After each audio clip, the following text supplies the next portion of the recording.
নমস্কার বন্ধুরা, লসাগু গসাগু চ্যাপ্টার একটি সুন্দর অঙ্ক বলছে কোন ক্ষুদ্রতম পূর্ণবর্গ সংখ্যা 16, 24, 32 দ্বারা বিভাজ্য।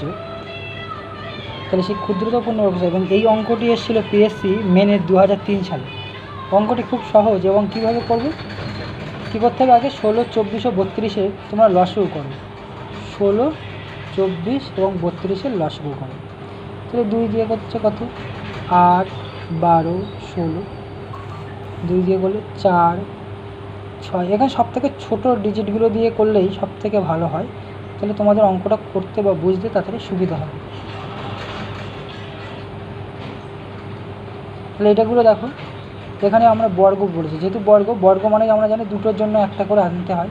তাহলে আমার এখানে 2 গুণ 2 গুণ 2 গুণ 2 পেয়ে যাচ্ছি। আর এখানে আমার আর একটা 2 প্রয়োজন, কারণ একটা 2 আছে, আর একটা 2 দরকার, কারণ এখন ক্ষুদ্রতম পূর্ণবর্গ বের করতে গেলে।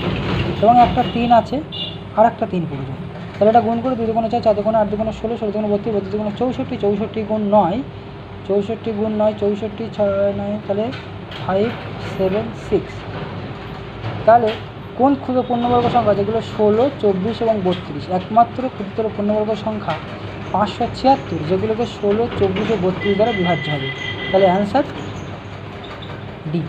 আশা করি বন্ধুরা তোমাদেরকে অঙ্কটি আমি অনায়াসে বা খুব সহজে বোঝাতে পেরেছি। যদি বোঝাতে পেরে থাকি তাহলে যারা আমার চ্যানেলটা এখন সাবস্ক্রাইব করবে তারা অবশ্যই সাবস্ক্রাইব করবে এবং অন্যান্য বন্ধুকে সাহায্য করবে। তাহলে বন্ধুরা যদি আরেকবার বলি, তোমাদের কী হবে, বলবে কোন ক্ষুদ্রতম পূর্ণবর্গ সংখ্যা 16, 24 ও 32 দ্বারা বিভাজ্য। তাহলে অনায়াসে তোমরা কী করবে, 16, 24 ও 32-কে লসাগু করবে। এবং লসাগুটা এইভাবে করলে সব থেকে ছোটো ডিজিটগুলো বের করতে পারলে তোমার অঙ্কটা আরও খুব তাড়াতাড়ি ও খুব সহজসাধ্য হবে।